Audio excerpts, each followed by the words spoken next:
Welcome to the Smart Dating Academy podcast. I'm Bela Gandhi, the founder of Smart Dating Academy and your host. I started Smart Dating Academy in 2009 because I had this crazy knack of giving people dating advice that actually worked, that I took. I've been married for almost 25 years, and now my company helps people to date smarter and to find love. This podcast is meant to bring more love into your life, no matter where you are and what you do. And we're here to bring more life into your love.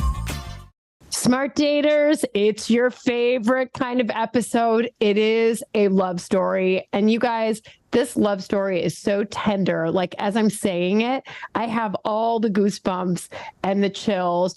I'm bringing to you an absolutely precious, lovely, beautiful international client. Her name is Bianca, and she's 36 years old, and she is from Canada and has found love, and she is here to inspire you.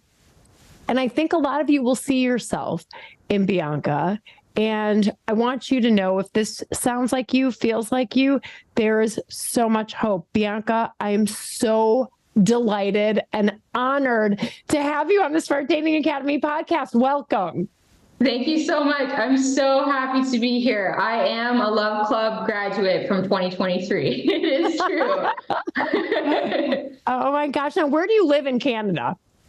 I live in southwestern Ontario. So it's very close to Toronto. Well, very close. It's an hour and a half to Toronto. I'm definitely in the denser part of the province, but we still get quite a bit of snow, the legendary snow that everybody talks about. And, you know, it's actually a very beautiful part of the country because of the lakes and the birds. I'm into birding. I volunteer for Birds Canada. We get quite a few rare species because of the ecosystem. Anyway, it's a really nice place to live. And I actually just moved in. We just moved into our home, and we're trying to settle into the area.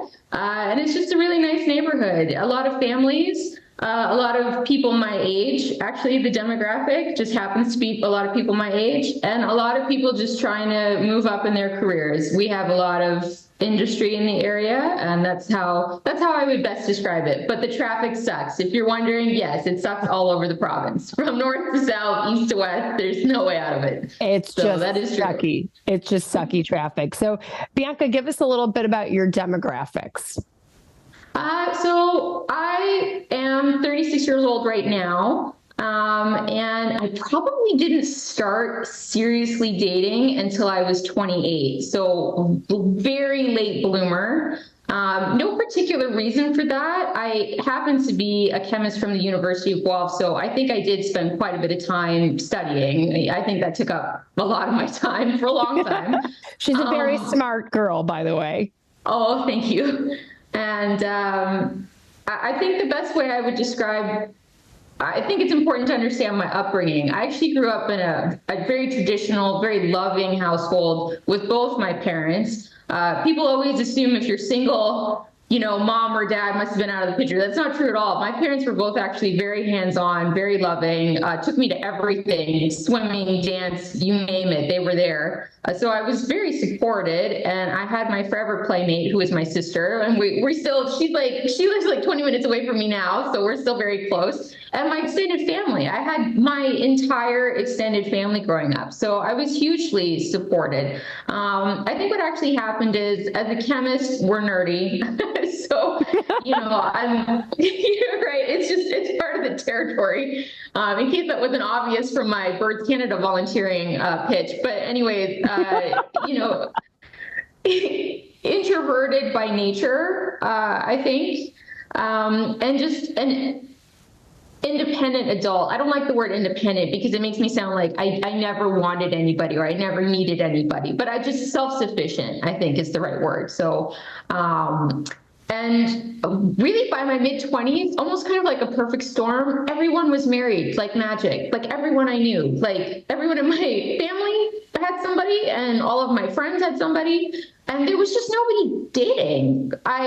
They just all had a really good sense of themselves and who they wanted in a partner. And so they just married the first person they picked. And like with no issue, like nobody has problems. Like everybody's just like living life. And I'm like, how did this happen? How did you even know? Right? Like, did you like radar? Was it like I see you, my forever love? And they could never articulate why it worked. I think that became my frustration because as an analytical person, like you try to get to the bottom of it. So it's like, how did you even know to do this? And they just, or how do you resolve conflict, or how do you not have fights? There's just no answers. Just all I heard is when it's right, when it's the right fit, which of course is nothing that you can input online or meet at a bar, right? You can't go into the bar being like, I'm looking for my right fit. So it's just, if you're not, just get out of my way. And they're like, it doesn't happen like that. It sure does not. Even if you think there's no set algorithm, right? No. So people like my parents are chemists. I worked and we had a chemicals company. So this is probably why Bianca and I gelled immediately. So, we want a formula. We want an algorithm, right? And what we're doing is probably the closest thing to an algorithm that we can find. So. No, 100%. And, so basically, I was walking around with the knowledge gap. I knew I was missing something. I just wasn't sure what it was. And then, you finally start dating and it doesn't work out. I actually had like my first boyfriend, who's now happily married to somebody else, somebody way better suited for him, by the way. Because people always ask me, they're like, so do you like hate her? And I'm like, no, I was like, not at all. I always get these weird questions, but anyway, so he's very happily married now. But when he and I met, it was at my friend's wedding. He was a groomsman and I was a bridesmaid, and we met walking down the aisle. It was like right out of Hollywood. So on that criteria alone, we should have just sailed off into the sunset forever and ever. And we tried actually for about 2 years and just finally had to call it quits because it wasn't getting anywhere. And then it only got worse. They would like treat me badly, not call me back, could never get them on the phone, right? Just all of these things. And I think the problem is, I thought about this long and hard, like in hindsight. And I know they get picked on a lot right now, so this is a bad example, but like Disney, we all love Disney. We all grew up with the movies of Disney, with the storyline of Disney, but it just, like, if you see this plot kind of over and over again, what basically gets internalized is, I have to be the hottest person in the room. I have to find the hottest person, the other hottest person in the room. We have to do this before we're like 20. And, and he has to be like super rich and slay a dragon, and I have to be like trapped in a tower with like an evil stepmother. Otherwise, we can't be happy. And so you get into this notion that you have to have this fantastical storyline in order to find love, passionate, never-ending love.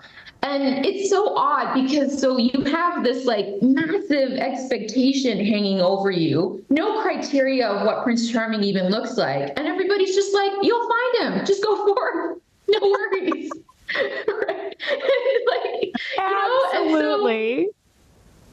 So like no playbook, and it just kept getting like worse, like truly it just kept getting worse because so then I had probably like my worst breakup, of like a serious relationship that just abruptly ended because it was a dumpster fire. And then I go back into the dating world, and the first guy I date is married, and the second guy I date is not only married, but like she finds me on Facebook to be like, what is your problem? And I'm like, I didn't know he was married. And so it just like deteriorated. It just kept getting worse and worse and worse. And I am a fan of Steve Harvey, American comedian Steve Harvey. I'm sure a lot of you are. And I had watched his show for a long time, and Bela was on the program. And I remember thinking, because you guys did a really interesting one where like you went through their profile pictures, and kind of explained what they were doing wrong in their profile. And I remember thinking, that's the first time I've ever seen it analyzed. Like before that moment, I had never had anybody point anything out to me. And I thought, well, that was really unique. And then I continued to see you on ABC and I think NBC, if that sounds right. Yeah. So I just kept seeing you on television like all the time. And I was like, she must be somebody. And then I started following your YouTube channel. And then I think I finally just decided I'm going to make the call. I'll just go for it. I had looked through the website. I had watched you on YouTube. So I had kind of gotten a sense of you and what the Smart Dating Academy might be about. And so I thought, I'm not getting anywhere. Right. As an academic, I thought I just need a professional coach. That's basically it, So I made the plunge and we got going on the phone coaching. And that was like right when COVID hit. Like literally we go into lockdowns, right? Because I think I was like, I'll just fly to Chicago and like the border gets shut down. The border shut down. Right.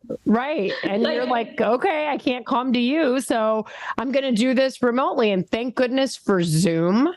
Yeah, thank God.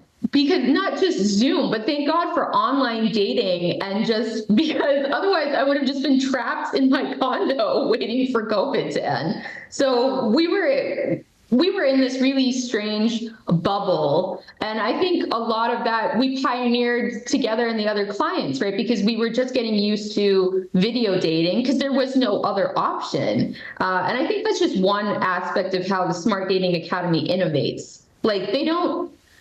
I think it's very important to note that you guys go with the trend. Like you don't try to create trends. You don't try to bucket. You're just like, okay, what is people doing right now? How can we optimize it? And so, I was on board for this. But what I was not prepared for, and I'll be honest about this, because I did think it was going to be a lot of hair and makeup. And there's some hair and makeup and how to dress, which I still use to this day.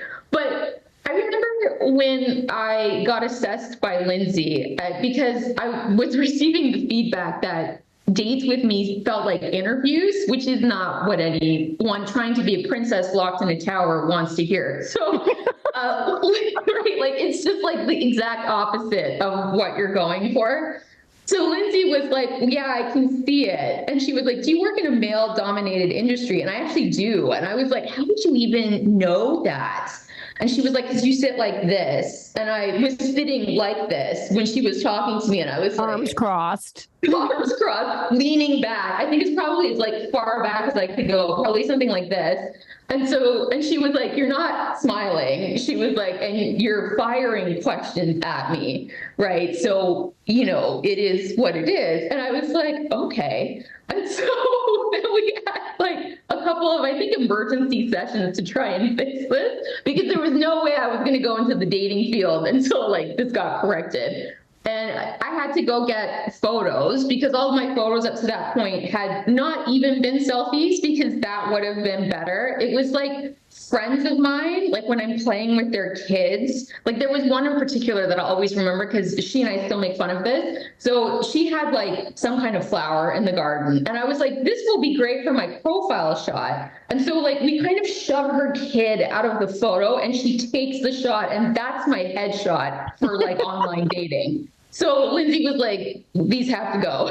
Like you have to go get like real photos. So while we were waiting for that to happen, I did like the program. And so I remember being blown away by my attachment style. I am a recovered anxious attachment style. I think probably the biggest thing I learned from that was direct communication. Oh my gosh, you have no idea how much a difference that makes just in itself. Just to be able to say what you mean when you mean to say it has already just been an improvement. But so my attachment style, how to present yourself, confidence, because so much of it, right? Like a first date is so stressful. You have no idea who you're meeting. You have no idea how you're going to come off. And so much of it is insecurity. It's kind of self-sabotage because you already go in thinking, this is going to be a disaster because I don't know what I'm doing. And then it is because you don't know what you're doing. So I think like correcting my mindset, I remember it's psychotically optimistic. Do you ladies still use that? Oh my gosh. Absolutely. All day, 100%. Every day. it's the only way to be. Just borderline delusional, optimistic. It's a really nice way to live, actually, to be honest. Right? Yeah, no, it is. It's a much more freeing way to live. It's better to just try and fail than to never try at all, I think, is also what I've learned from this experience. But my point is, so, Lindsay and I were doing kind of all of this training, and Bella and I were joking about this before. So Lindsay asked me, because I'm not great with small talk. So she was like, well, you have to go talk to the cashiers at the grocery store, right? Easy in, easy out. If it doesn't work, you leave. And I was like, what do you mean? She was like, say hi to them. And I was like, I don't think I can handle this. So I went to a Sobeys to try this out. And when you like sweat, but not from like your forehead, but like from your back. Like, I don't know if anybody's It's anxiety. It's like cortisol sweat. Yeah, you're like, I'm going into a fever pitch. And like, I just had like oranges, right? Because I didn't want me to have to like pack in case this went wrong. So I'm just like literally with oranges. And like, she's like a kid, basically. I went for the youngest person I could find because I thought, well, this will be easy. Because I feel like they're talkative. Maybe that's not a fair stereotype. And so I'm just like with my oranges trying to make small talk with this person. And, it's brutal, but the net result is you can talk to anybody. Like, that's what becomes the default. Like, if you practice long enough, you can just introduce yourself to anyone, which I honestly never thought would be possible. So like now, if I just see somebody in the road and they have something in their car that I wanted to buy, I just go up to them like, does this work for you? Like, is it good for you? And my husband like can't believe it. Like, Derek, like, I don't know how you do this. And I'm like, practice. It's all about practice. Like in a way that you can approach somebody in a non-creepy way that doesn't make them feel threatened and makes you feel confident. It's just about practice. Really, this whole thing is just about a learned skill set that you kind of just take with you. But I can hear myself babbling. Bella, you're welcome to like redirect me or cut me off at any time. No, you're exactly. I mean, this is awesome. I think, Bianca, what I remember when you came in to us and you're like, I know certain things about myself. I think it was guys that are interested in sports. You liked people that worked in the trades, right? Yep. You're like, yep. Right. Like, I know the kinds of guys I want. Like, I like the electricians. I'm yep. trying to remember exactly what we went through. I'm like, this is great. Like, you have a really good sense of who a good partner is going to be for you. But then it was really about addressing these negative beliefs, right? It's like, is there anybody out there for me? How is this going to work? Am I actually going to find somebody? Is online dating going to work? And, relationships have to be hard. They have to be high conflict because you had come from high conflict ups and downs in your prior relationship. So it was really working on these beliefs.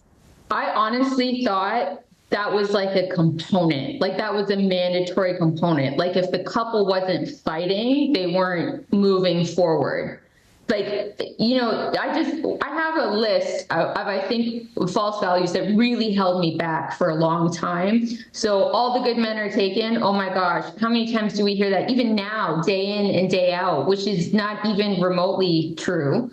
I'm too old, nonsense. Just friendly reminder, people who are in their 60s date, in case you didn't know. 70s and 80s too.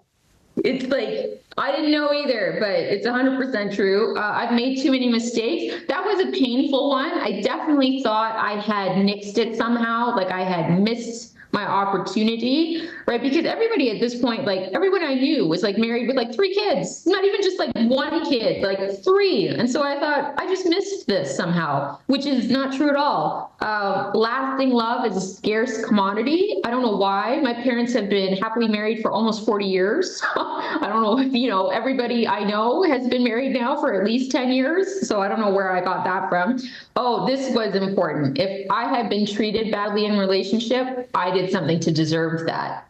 Now, look, take it with a grain of salt. If you're combative, right? And it will cause problems. But, as an anxious attachment style, you get so obsessed with the idea that you have to go out and just, I don't know, hook this person in, and you have to get everything right. And if you don't do it, like, this was it. But none of that's true. Like, you're a human being, you're going to mess up, right? And if their response to that is to stonewall you, is to make fun of you, like, these are red flags, which we're getting to, because I think that's the most important part of the program. But, yeah, all relationships have high conflict. I actually believed that. It's crazy. Oh, and my career and hobbies will affect my ability to find a partner. I'm an academic, so I happen to be in like that labeled career for women, right? So as a chemist, you just feel like that's a death sentence for dating. You just think I'm way too nerdy, or I'm going to be, all the preconceived notions they have of, I don't know, academic women, right? Scientists. When none of it's Yeah. true. So I really thought, I remember for a long time, I wouldn't even mention my hobbies, just like of going out to do field research for birds, like just total lockdown, wouldn't even say that at all. Because I was like, how would I even bring that up organically? And so wouldn't even go there. And that women are at a natural disadvantage in dating. I don't know where we get this idea from. I don't know how that gets manifested, because I was trying to think of where in the universe I got this idea. I really just don't know. I guess maybe the obsessive beauty culture. I really just have no idea, but it's also just none of this is true. These are all just toxic ideas so that you'll settle for somebody who treats you badly. That's basically all they are. So Right. It just prevents, so like 100%. It's just like, so if somebody's just like modestly nice to you, you're like, that's the one. And like, that's not remotely true at all. But anyway, so going back to what I learned from the dating academy. So yeah, so presenting well when you're nervous. So I finally, I go back into the dating game, nervous, totally nervous. Hated all of my photos, by the way, because statistically, we all pick the worst ones of ourselves. So Lindsay picked them. I remember thinking, I can't do this. I even said to my mother, I was like, I can't do this. She didn't pick a single one that I wanted. And Mom was like, well, I guess that's what you signed up for, right? And so I still get compliments about those pictures to this day. They're so like cute. people still ask, thank you. People still ask me, where did you get these done? But I remember at the time thinking, because I wasn't reconciled to liking myself, I don't like a single photo that they posted. Aww. That was the only time I got nervous. I was like, maybe this won't work, 'cause I don't like any of these. But anyway, so we set up my profile. I'm back in the dating game. And of course, so you're in and you're getting dates, right? You were getting a lot of dates. I flooded, actually. That's not even for bragging points. That's just a net effect of the Smart Dating Academy. My inbox exploded because I really even remember Lindsay saying, give it a day and, don't be terribly overwhelmed. Just kind of go through it. And I remember thinking there's going to be like 2 there. I think I had like 50 hits, probably within like 48 hours. And I remember thinking, oh my God, if this momentum goes up, like I'll never find him. Like it actually became like the opposite reaction, at first Overwhelming. like, yeah, it was. And so, okay, so now what? So we start asking, because that's the thing, right? Like people always think online dating, you skip the process or you skip the love process. You actually have to do the process no matter what. No matter where you meet them, no matter how you meet them, you have to feel them out. There's no way around that. So of course, how do we do that? So probably the biggest asset that I got from the Academy that I will use forever is the red flag radar. I don't think there was anything more valuable, but also just to keep you safe, like, because, that's one reason I really wanted to do the podcast where I am. There was a story you can look up on the news. We had a woman in her 60s. She became a widow, went into the dating world, had my problem, no idea how to do this, ended up in Hong Kong in prison because she accidentally became a drug mule for the person she met online. This was a grandmother, okay? And in COVID, so her relatives couldn't even visit her while she was. God. incarcerated. So my point is, like, there are risks to meeting people that you don't know, and there are risks online, like catfishing. So I remember kind of being walked through of all the warning signs of what to look for, right? They don't agree to video dates. If they don't, you can't talk to them on the phone. All of, like, they won't meet you at a place where you feel comfortable, like getting into all of that. But I remember the particular one that surprised me was being rude to wait staff. I actually thought that was being a bit picky, because I thought people have bad days. Some wait staff are bad, right? But I have to say, it spared me from one nasty fish, because we went into Tim Hortons, which is like a chain over here, right? We have that everywhere at every street corner. So they serve coffee, and we went in, and he blasted the kid behind the counter. And like, I was coming in late, so I didn't catch it. So I don't know if the kid messed up or whatever, but he's like 17, so I was thinking it is what it is. And I was like, it's coffee. Like, they'll just remake your coffee. Blasted him so hard, I actually felt uncomfortable sitting in the restaurant afterwards. And in the past, I would have said, oh, he's a guy, right? The tattoos, it is what it is. But I followed the Academy rules, and I thought, I am not going to call this person back. Well, he had a girlfriend who was expecting a baby, so spared me that one, right? Because that's just what it is, right? He was very selfish. He was very conceited. He didn't think he had to answer to anybody. That's really what that meant. And that's really what those red flags are. I love the line of, I don't remember how you phrase it. It's like, people show us who they really are. Our job is to believe them. Absolutely. Like, just 100%. Like, because that's really everything I ever needed to know about that individual, and I haven't seen him since. And I don't want to, but my point is, that's all I ever need to know about him. That was it. That was all I needed to see.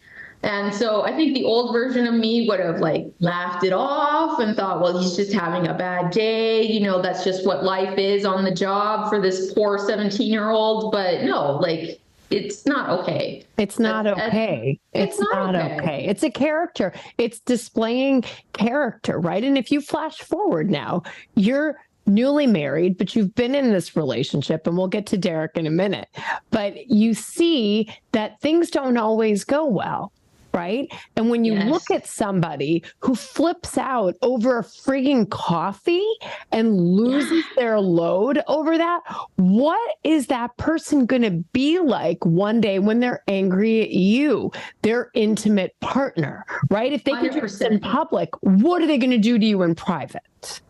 Yeah. That's what you always have to ask yourself. You always have to ask yourself, could you deal with this person when things aren't great? That's all you should be asking yourself. That's all you should be asking yourself majority of the time. Yes, common values, of course, are important. I did do the 8 Dates program by the John Gottman Institute. We did that. Derek and I did that before we got married. And that's how we had confidence in getting married, because we had gone through all of our core values, kind of what we wanted for the future. We had all those conversations. You can't have those conversations with somebody who screams at a 17-year-old over coffee. It's not going to happen. No. They're not there for it. They won't stick around for it, to be honest. They'll end up ghosting you. They'll do you the favor because they won't sit through it. No. So definitely the red flag radar. I've even used it. I applied it almost immediately to my career. I had interviewed for a job, and, the supervisor was kind of just giving me all the wrong vibes. And I was looking at HR like, is it me? Like, can I see this?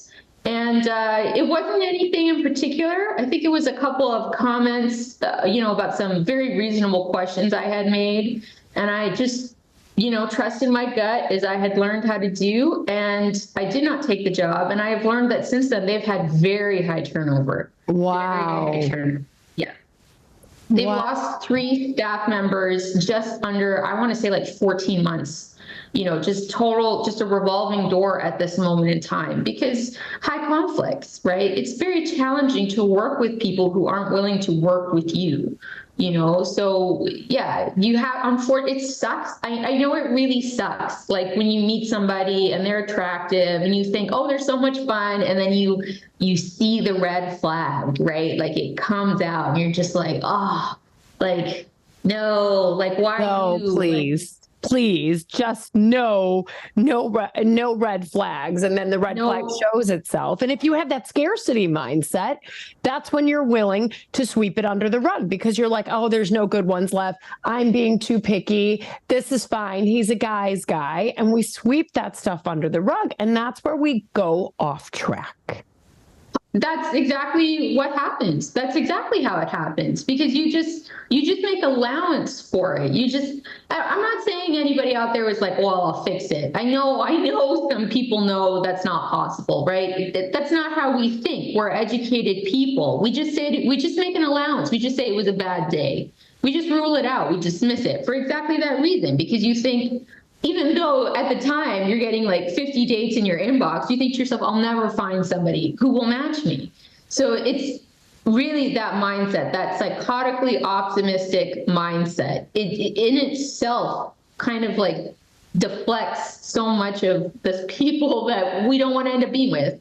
There's no other way to say that. I know that sounds really harsh, but who's not right for you, right? You just got to keep the mindset, I will find the lid to my pot. I will find this person. You have to stay focused on that. With anything, with your career, with your whatever you're going for, you have to say, I will get there, and kind of navigate as you're trying to get there, because it's not easy. It wasn't a straight line. It was a lot of, even after, the second time going back with the Smart Dating Academy, that's probably when you were the most helpful, because you're still being rejected, by people you like, people who don't call you back for whatever reason, people who were talking to you for like as much as 4 weeks, and then they're like, this isn't working for me. And you're like, really? Because you've been talking to me every day for 4 weeks, but okay. Like, what just happened? Right. And you get no answers, right? You have to live with no answers.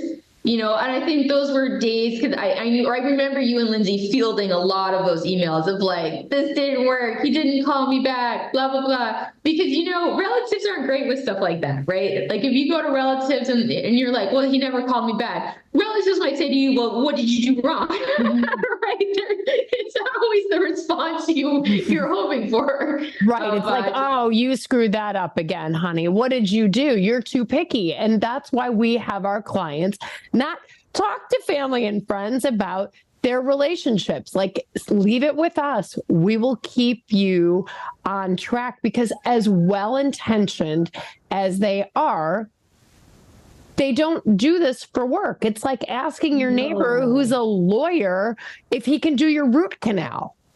It just, you know what? I say this with love. It actually just doesn't work. I have two fundamental reasons. One is hilarious. They will pick what works best for them. This has happened to me on blind dates, and I've known immediately who the friend was that was like, I've got somebody for her. Like, it's like I have the person sitting across from me. And so, right, they pick what would work for them, not necessarily what might be right for you. And also, yeah, they don't necessarily know what they're doing.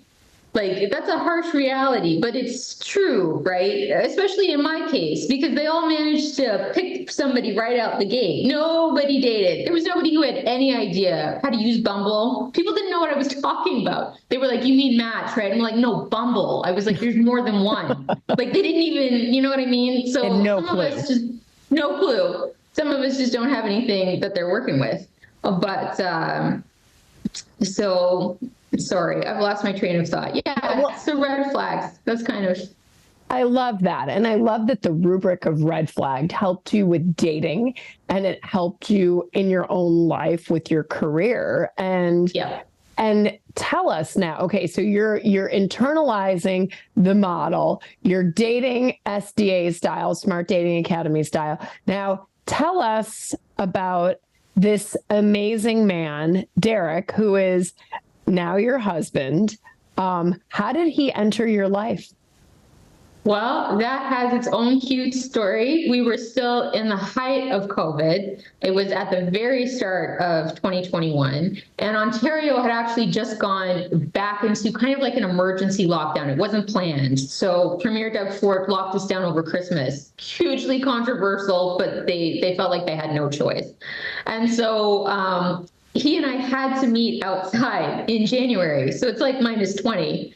And there's nowhere to go. There's no coffee shop. There's no movies. There's no dinner. There's no drinks. We were in a public park walking around in -20-degree weather. He actually had to use the restroom. Couldn't find any because they were all locked. And I had applied Smart Dating Academy. I thought, okay, this guy loves war history, because we had done the video date. That's one reason I felt safe meeting him. He had no idea how to do it. It was adorable. So he turned on his camera, like his cell phone camera, and I could just see like this eyeball. Like, that's it.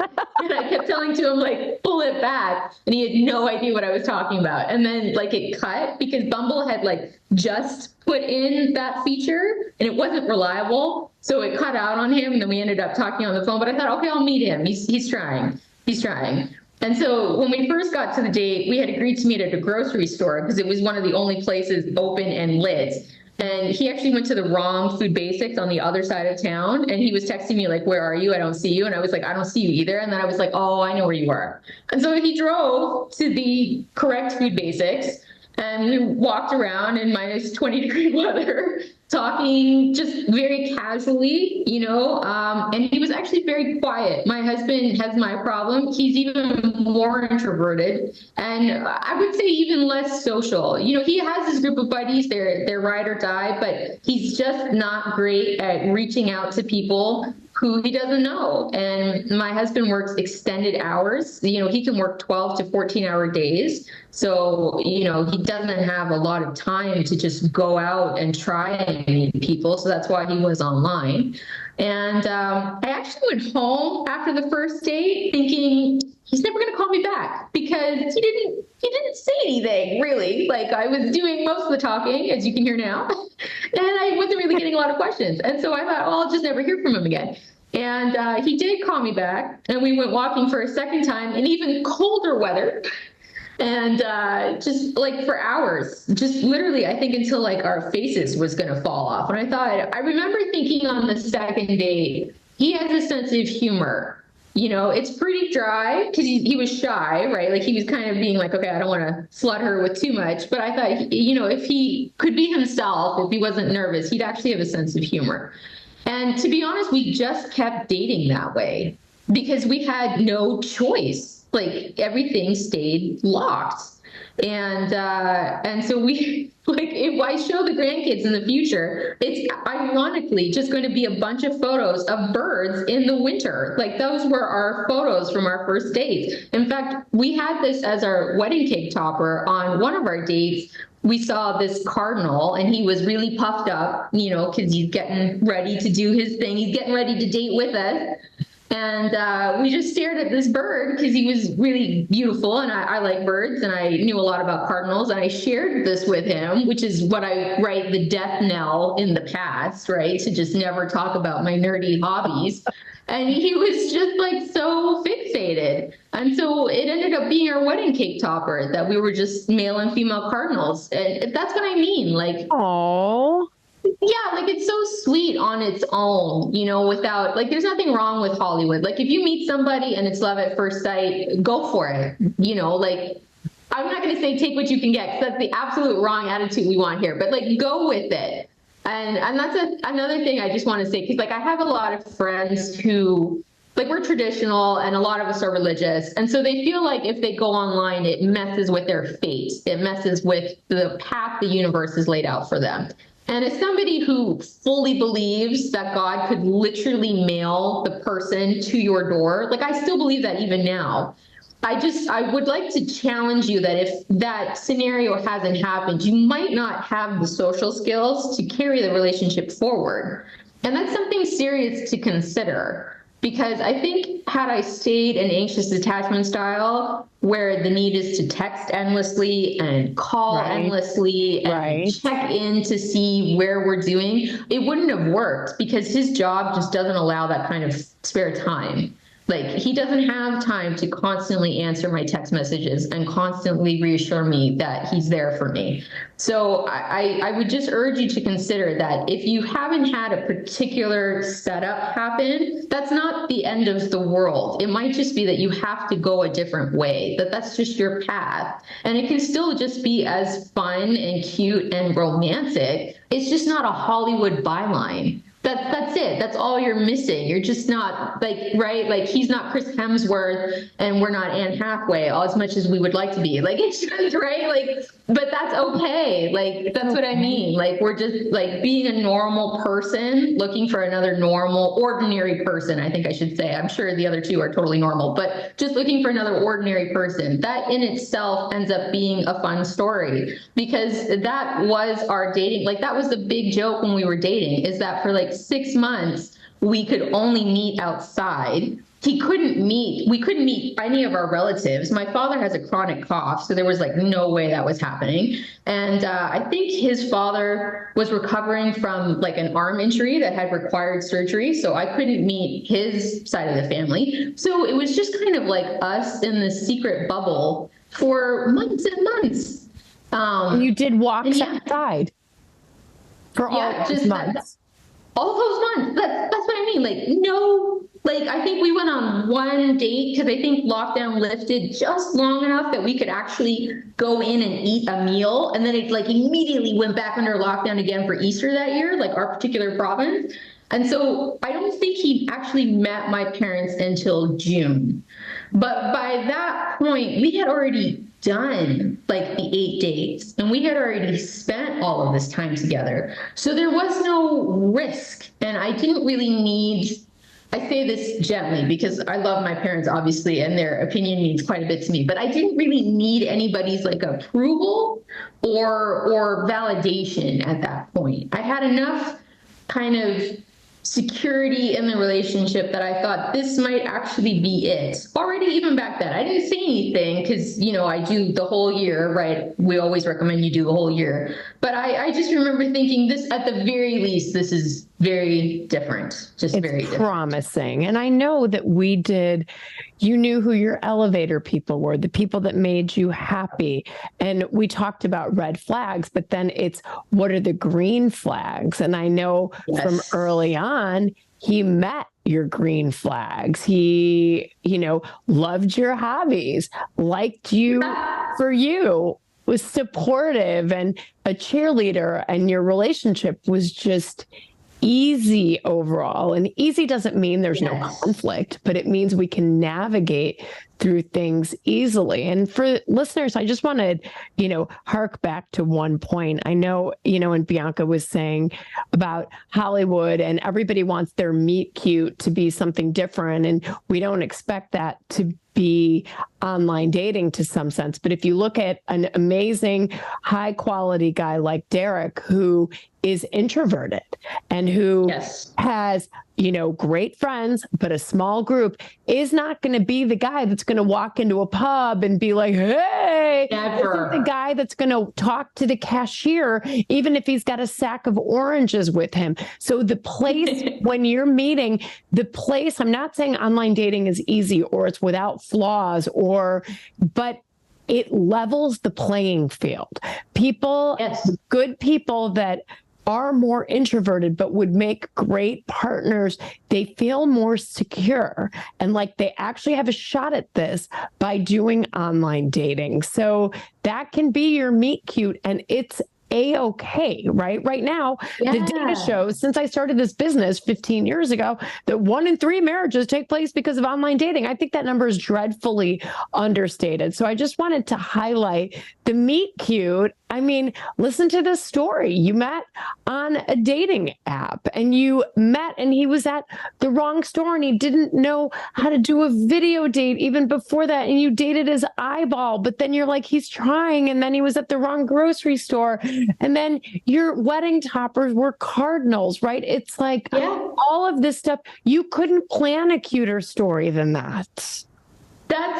That's what I wanted to get across. Like, I think people get held back because they become so convinced that it has to be A plus B equals C. And if it's not that, it's just not happening, or it just can't be. And that's just such a misconception. We are flooded by that media line, I think, endlessly, just endlessly. Oh my gosh.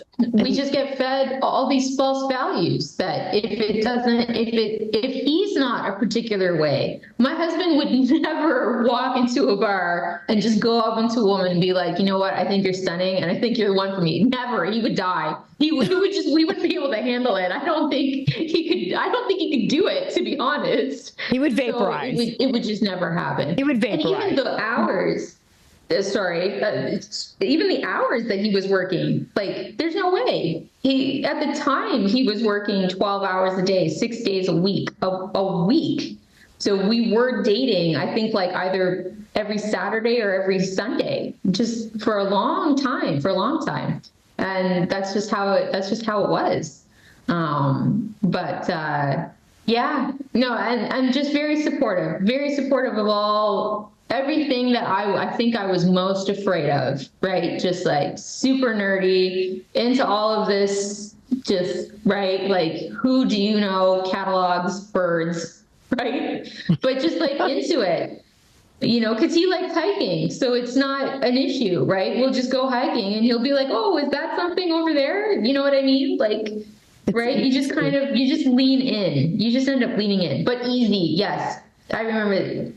Absolutely easy, because for a long time, and I don't know where I got this from, because it's not modeled for me. Like, it's not. Like, everybody I know has healthy, normal, good relationships. But for some reason, I thought, if this is not an uphill climb, I am just not making it to the top of that mountain. And that is not, it's actually exhausting. That's what you'll end up doing to yourself. You'll just, if you're like listening to this and you're like, I hate dating, I'm exhausted, I'm confused, I have no idea what to look for. It's because you're operating with the wrong mindset. I know that's hard to hear, right? Because a lot of us are intelligent people. A lot of us are very capable people who can make all of our own decisions. Right. I think that was probably the biggest blow to my ego, was that despite having like a university degree, I couldn't date. You're just walking around like Hitch, like that movie. Like, I watch that movie now and I'm like, oh my God, like, that was it. That was that moment. Like, that's how I see myself in the past now. And it's actually hilarious that it became a movie, because I was like, I'm not the only one. Like, somebody obviously lived that too. But right? Like, it's that hard moment of where you're just sitting down being like, I just don't know what I'm doing. Like, I just don't know what I'm doing. I just have to accept this and move on. And people are like, you're like the real life Hitch. I'm like, yes, we are. Yeah, you are. That's right. That's absolutely right. Actually, that's hilarious that I didn't think of that before, but that is so true. That is so true. Oh my God. I think because I like the idea of you as a fairy godmother. I love that concept. I like that too. I love the fairy godmother. And for you to have found the perfect Ladir pot, it makes me so happy. I remember the days of Instagram Live, and you were always there, always chiming in, boosting other people up. I knew you would be a very special person. And I've worked with a lot of people, and you were one of the most absorptive people, if I can, like, you just absorb things immediately, and you're like, oh my gosh, yes, and so coachable, and it's like you're locked and loaded. We give you a thing and you're like, I'm going to the grocery store and I'm going to bring my oranges. And so when you have guidance, most importantly, and I'm so glad that you enlisted us, but really you did the heavy lifting and you did the thing, right? You can hire the best trainer in the world to try to lose 50 pounds and the best nutritionist. But if you're not going to change and take the advice that your team is giving you, you're not going to make progress. And what you did was you took, after every single call, you dutifully went back and you did the thing. And I couldn't be prouder of you. And I'm not. In a second, I mean, we're going to post Bianca's photos on this page. You're going to see how gorgeous she is. And she's very humble and isn't talking about that, but her photos were gorgeous because she's gorgeous. And speaking of gorgeous, tell us about the text that you sent me over Thanksgiving. What was the gift that Derek got you for Christmas? Oh, for Christmas. So I have this very cute, he surprised me with this because we weren't originally going to do gifts, but I got him a gift. And so I think he was just really touched, but also just like, oh no, like now I have to get her something. So he was going through his Instagram and it was an ad where you can make like a custom ornament. And so it's the two of us. I'll just see if I can, it's the two of us together. And I'm shocked that he managed to put this together himself. Like he got my hair. I actually own those boots, like completely. And that's what he looks like. My husband is quite blonde. And it's just so sweet. You know, he just kind of surprised me with it out of nowhere. And it was so touching. And I was trying for hours to be like, confess that this was your mother, because I get along really well with my mother-in-law. Like she's hilarious. We drink really hard together. I usually have to leave my car there, but so you know what I mean? So I was like, tell me this was Mama Lou. And like, even now I'm waiting for her to like crack and call me from Florida and be like, it was 100% me. But no, he insists it was him. And I think that just kind of summarizes the whole thing. That's what you want. You want somebody who just, for fun, wants to be really sweet to you. It's going to make me cry, so we have to move quickly past this topic because it's just really touching, and it's going to be on our tree this year. I took it down so that you could.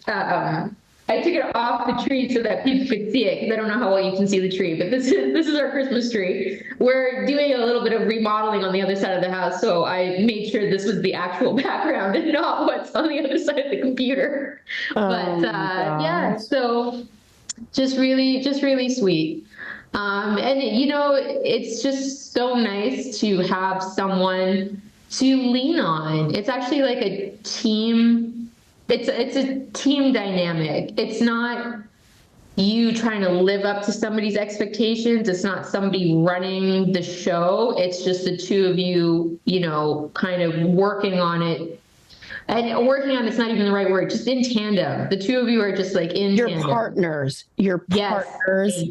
in life, which I love. And I'm going to have you send me a picture of the ornament so that we can post it on your webpage, on your page on the Smart Dating Academy site, in addition to your pictures from your photo shoot, so you can see how cute she is, and their wedding photos. I mean, they literally are just like a little supermodel couple, but I'm so happy for you. Like my face kind of hurts from smiling through this episode, as you can see. And do you have any last gems that you want to drop on our dear listener?